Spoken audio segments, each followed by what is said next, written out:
All right, let's try this. Let's see. So I actually already watched through this once, just to get an idea of what was going on. So right off the bat, what you need to think about whenever you start a match with any character, not just Azrael, what options do they have that can reach me, and what are the rewards off of them? So, for example, you're fighting Azrael. What options does he have that reach Rachel from this range, like from round start range? He has 5C, which is just like here-ish. It's where he kicks his cape out. He has 6C, which is the jumping kick, which will definitely reach. It reaches like over all the way over here-ish.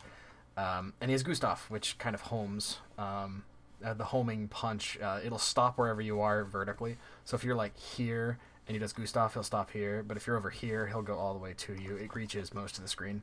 It's +1 on block. On hit, he doesn't get a reward unless it's a counter hit. If it's a counter hit, he can link a 5A, I think. And on regular hit, he doesn't get anything. So, you and I both know what his round start option is. And it's Gustav. So yeah. But what's his reward? He gets nothing.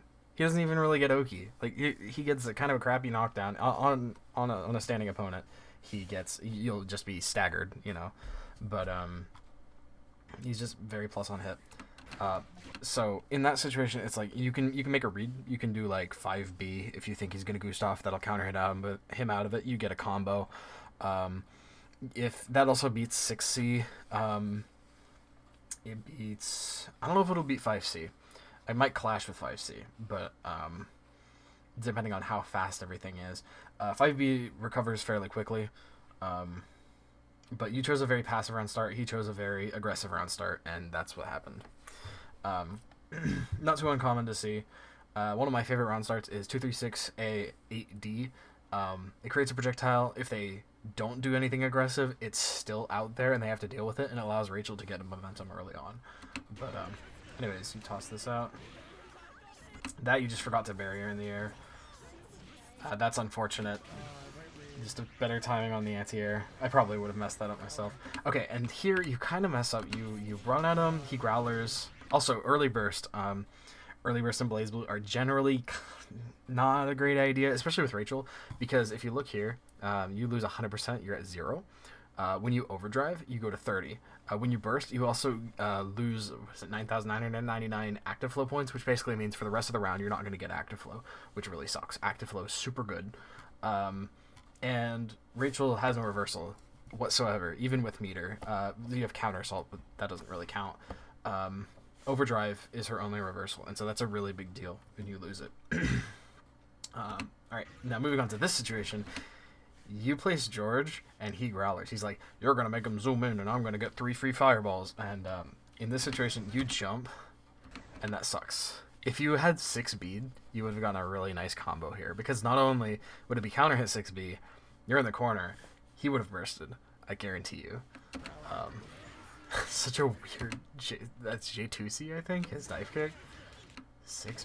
This is a nice conversion though. I love J2D, it's so fun. Short little combo. Little habit, you do 3C George. If you're in the corner, you can get way better Oki by doing 236C or 236B 9D. It's really good. Azrael can nullify it with Growler, though. So what you can do instead is 236C 9D, and it takes longer for the little belly to come down. So you can do a meaty 2A or a meaty 6B or whatever else, and punish his Growler and wake up. And if he does Panzer, which is his DP, then he dies, because screw you, Azrael. Anti-airs, baby. Backwards JD, baby. Okay, I like how you used wind here. You were in the air, and you're like, I don't want him to like hit me. I'm gonna go down. I like that. Going for the mix. 2C, getting the 2C hit. Azrael has a lot of gaps in his stuff. This conversion is funny. I like that you went for this. I do have to say, not probably worth it. George is not. Comboing to George is funny, but that 50 meter is also generally that ender. It's learn your roots sort of deal, but you would have to spend your last stock of wind to get to anything good. But yeah, Growler is a reason why Tempest is not very good in this matchup. Even to get wind back, it's really risky because he gets 3 fireballs. And now Azrael at this range goes from being literally a non-threat to being, I can counter hit you from full screen and get a combo if I'm a god. Which most Azrael players are not. But he still has access to a really good fireball to interrupt whatever you're doing. It's a level 2 projectile. It goes through all of Elia's. It doesn't go through George, but you know he's so small. George will just low profile it, so it doesn't matter. Okay. Don't do this. I gotta say. Winding upwards like this, this is a free trip to the corner. Azrael's a little tricky because he has a step dash. You're fighting Aragna, you're fighting Izanami, you're fighting Terumi. They literally just run and you are going to the corner. This is because of how BlazBlue applies aerial vectors. I'm not going to get into the dumb coding stuff of it, but basically when you're in the air and you apply a vector to yourself, which is a movement thing, for some reason, if it's not a jump, BlazBlue applies it multiplicatively. And so... or I'm sorry, additively, I think. I don't remember. Anyway, the point is, you move faster and faster and faster and faster and faster, horizontally. This can be seen with Tager's magnetism, Kokonoe's gravity, and Rachel's wind. So Rachel will go very fast into the corner. You can see how you slowly get faster and faster. But you're in the corner, and that is a big deal.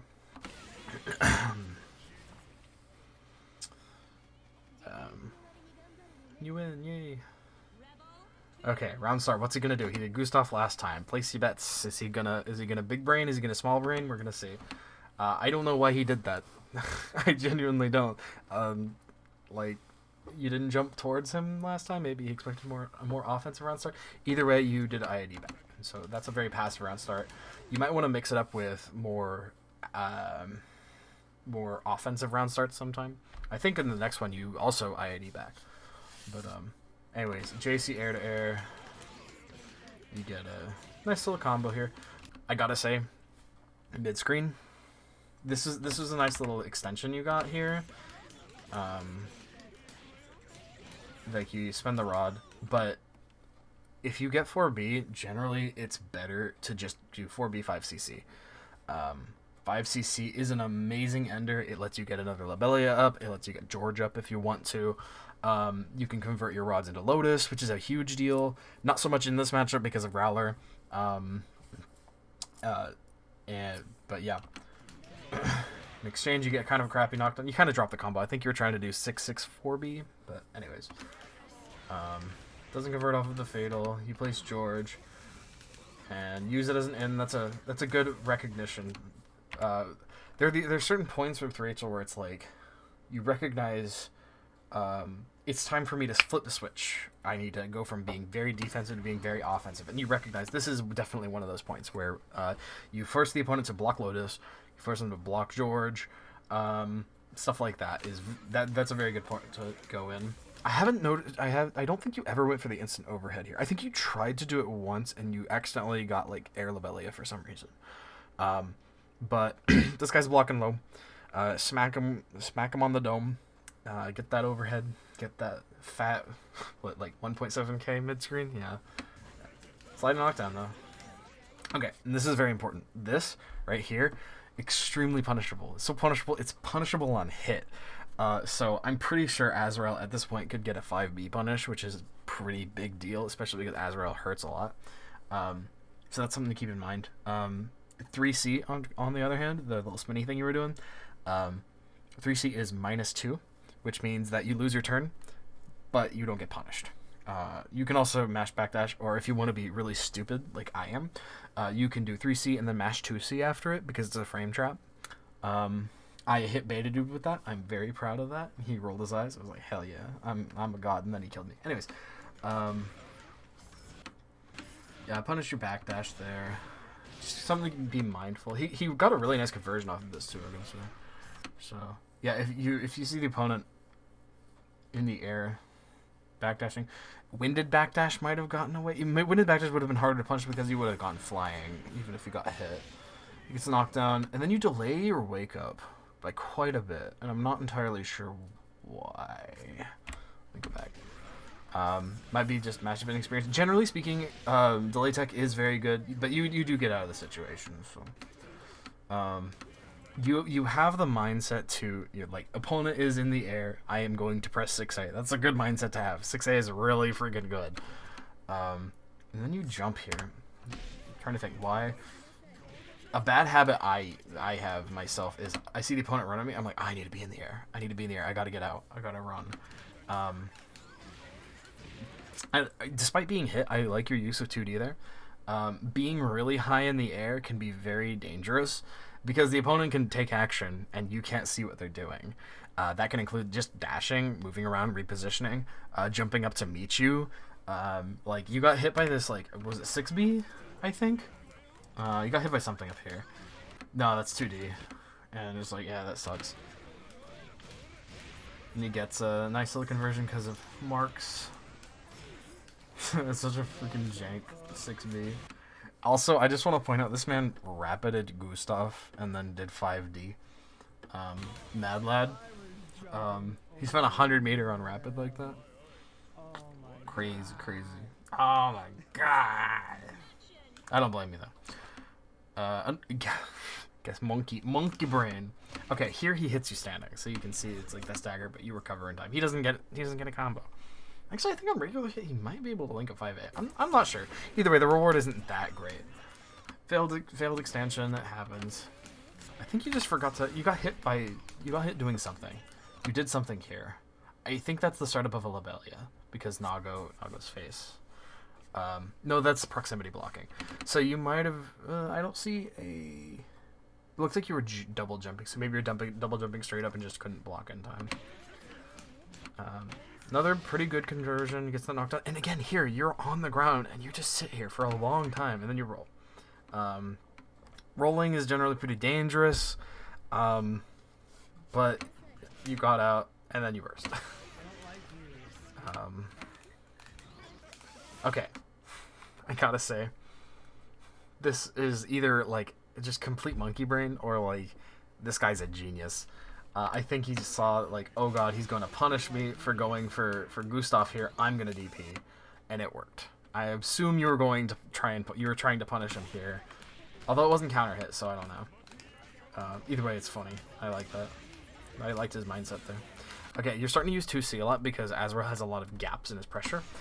It's working against this guy. It absolutely is. But I'm going to warn you right now. 2C is very dangerous. It is really dangerous. On whiff, that move is probably the most punishable move in BlazBlue. On block, it's like minus 36 or something. It's crazy. But if you've never seen it, its hitbox is horrendous. It's inside of Nago. It's so bad. They basically have to be hitting you. It's almost a counter. Its starter is okay. You get a pretty good punish off of a counter hit starter. It used to be even better because it didn't launch as far.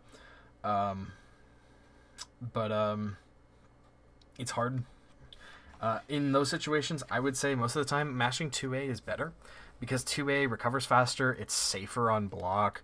They basically can't punish you, but you know, if you want to mash something, try to get in the habit of using 2A a little bit more. There's some situations where 2C will work, where 2A does not. But 2C is a kind of autopilot pressure punish tool. So like if he goes for really slow overhead like that, the place I use it a lot is like Susan goes for 6C. That's where he like turns around and does the little kick thing. But if your opponent has 50 meter, they can rapid off of it. And that's really bad because oftentimes when they rapid, they'll be like over here or something when they're doing the overhead, and the overhead extends their hitbox this way or whatever. When they rapid, they're back over here. And so you're whiffing completely.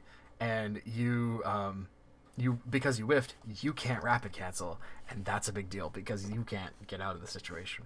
Anyways, I could make a whole video talking about how 2C is a very situational tool that is high risk, mediocre reward. Anyways, let's get back to the rest of it. Here, you don't tech for a long time, and I'm not sure why. Like, yes, he comboed off of burst. He dealt 141 damage. That's literally nothing. But I'm not sure why you let that happen for so long. Oh, that was a throw. Did you think he was gonna meaty throw or something? Decent. Did he try cross-up growler? I think he did. I respect it. Cross-up growler is actually really hard. Or TK growler. Yeah, I think he tried to. and then a 3C. Yeah, there you immediately tech. And you did 5C. I'm not sure what you were thinking with this. 5C is... It's not very good at neutral, but the reward on hit. And then here, why did you stay on the ground so long? I don't understand why you wanted to stay on the ground so long. Was it? I don't think it was a decent thing. Hold to tech is really good. In these kind of scramble situations, generally speaking, delay tech is superior. If they are going to run Oki, right? The reason you delay your tech is to get through a move that they do. Example is like Ragna knocks you down and does a meaty 6 beat, right? You're teching, so you're not really because of the movement and stuff. You're not really paying attention to what Ragna's doing. Oh god, it's 6B, bam, he hits you in the head. George, you place George on top of the opponent. He starts activating, and then they tech, and they're invuln through all the whiffing hits. They get out of your Oki. In these kinds of scramble situations, hold to tech is, I think it's more important to hold the tech and recover as fast as possible so you avoid something like this. You can also, what I like to do is whenever I'm being comboed, I will hold either forward or backward and a button, because if my opponent, for whatever reason, drops their combo and I tech out in an unexpected direction, it's almost like DI in Smash. I can't believe I just made that comparison. But, in Smash, you hold a direction and you go that way as you're being hit, which is kind of a dumb idea. But anyways, in this situation, if your opponent messes up, your reward is you get to influence where you are going. And so I like holding forward personally, because getting behind the opponent, a lot of characters don't have the best cross-up normals, especially above them. So if you tech out and you're in the air above them and stuff, it's really hard for them to punish. All this to say, think about your teching options. Think about what you're doing. You roll a lot in these matches. Roll is very situational. There are some setups that roll just completely beats. Rachel's Super Oki. Roll is something that works there. But against Azrael, I don't know. I really don't know. I would still personally say use neutral tech, and in these situations don't delay your tech. That's the point I want to drive home. And you lost, and that's fine. It happens. But I like that win pose where he crushes his hand. That's so cool. Yeah, this is, in these scramble situations, your scramble buttons are like 2A, 5B at some ranges, and I mean those are really the best ones you have. I don't know why you went for 5C here. Pressing 5C here, it seems like you were kind of just mashing buttons. I don't know if you're mashing to tech, and so it's gonna, but you're not teching here. You could have teched absolutely right there before Rachel falls down. There are only a few moves in this game where you actually hit the floor whenever your counter hit. But then you got picked up off the ground like that. It happens. All in all, I feel like you're moving around, your zoning is okay. Like, you're throwing things right. I'll talk about something that didn't come up in these matches. That's something important to keep in mind with Azrael specifically. But, your movement was okay. You used 2C a lot towards the end, which is pretty good. It's good if they're just autopiloting into like slow overheads and the like. Try mashing 2A instead a little bit. Don't fly like that. Be wary of using Tempest against Azrael, because he kind of nullifies it at this range, right? So you're sitting here. Oh yeah, also end with 5cc. Please end with 5cc. And that's okay. Yeah. What he did is he neutral teched here. If he forward teched instead of just neutral teching here, he'd be about here, which is like horrible range for Rachel. So that's something important to keep in mind. That's why that ender isn't very good, by the way, because forward teching against it is really strong. Now at this range, you have to take into consideration what's happening. There's a Lobelia. It's going to be behind Azrael, so it doesn't come into consideration with this. What does Azrael want to do, and what do you want to do? You want to zone, obviously. You want to get in. He wants to get in on you. You want to make that hard for him. So, you're, of course, if this were like Ragna without meter or something, yeah, Tempest is a great option. But even without meter, characters, the gap between when you use Tempest and when it comes out is pretty sizable. Additionally, he can just Growler it. Who cares? I don't care. You're gonna zone. I'm gonna do that. So what do? How do you beat that? I can't hit him with any of my stuff. How do I stop him from just either growlering or just dashing at me constantly? And the answer lies in set play. So instead of aiming your Lobelias at Azrael, make it hard for him to get to you, because he has to reach all this ground. He has to go, that's like 1, 2, maybe 3 dashes. Make it hard for him to do that. Make him guess, make him think. So place Lobelias. Throw 236A. It'll go like plop right here or something. 236B will go about here. You can even do 236A 8D, and it'll go like woo and land right where 236B is, by the way. And if you're feeling really cheeky and you think he's gonna dash at you, 236A 6D. You have all these options where you can throw this stuff and stuff his approach. And once this rod is down, Azrael has to think, because at any point you can turn it into Lotus, any point. And he's like, oh man, if I dash at him, if I'm dashing in, they could snap their fingers and hit me, and that'll hurt. Or they could turn it into Lotus, and that'll put me back even further, and I'll have a bat attached to me, which means at any point they can snap their fingers, and then it's really gonna hurt.